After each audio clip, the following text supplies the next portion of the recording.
Okay, and the next is cultural evolution.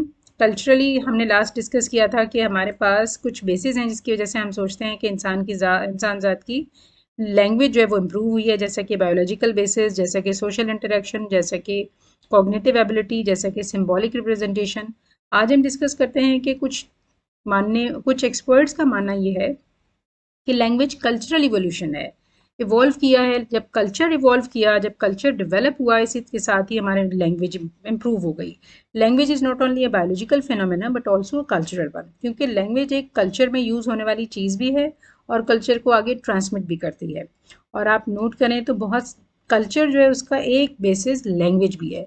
Same group of language, I mean same group of people, those who share common characteristics, those who share their culture, their language, their tradition, their history, that is called cultural group, या उसको कहते हैं ये एक culture का group है।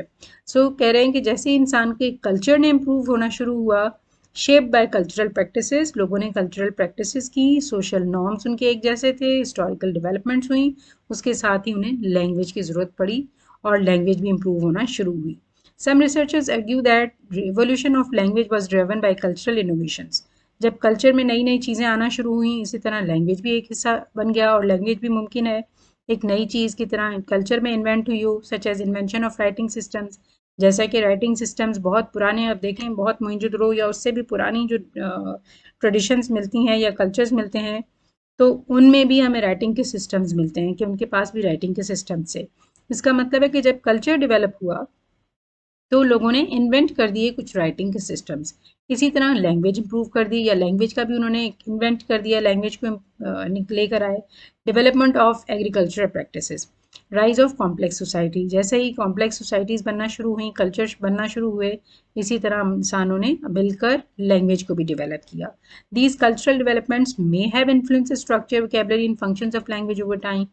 आहिस्ता आहिस्ता वक्त के साथ साथ लैंग्वेज भी इसी तरह इम्प्रूव करके आई, उसका फंक्शन भी, उसकी वोकैबुलरी भी और उसका स्ट्रक्चर भी। ऐसे ही डिफरेंट कल्चर के लोगों ने साथ मिलकर कहा जी हमें इस चीज़ की ज़रूरत है ताकि हम एक दूसरे के साथ बात कर सकें।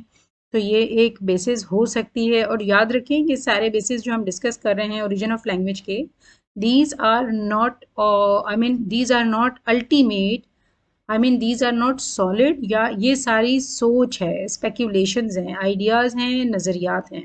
ये कोई हार्ड एंड फास्ट नहीं है कि जी ऐसा ही हुआ था या कल्चर से ही बनकर लैंग्वेज आई है। ये सिर्फ सोच है, क्योंकि हमें पता नहीं चलता लैंग्वेज शुरू कहाँ से हुई, कब से हुई। ठीक है, इसलिए लोग मुख्तलिफ मुख्तलिफ उसमें आइडिया लगाते हैं। ये भी एक आइडिया है कि कल्चर से शायद लैंग्वेज इंप्रूव हुई हो। All right. So next a combination of factors that we'll do in our next class. Till then, take a good care of you and we'll be having meeting in our next class. Allah Hafiz.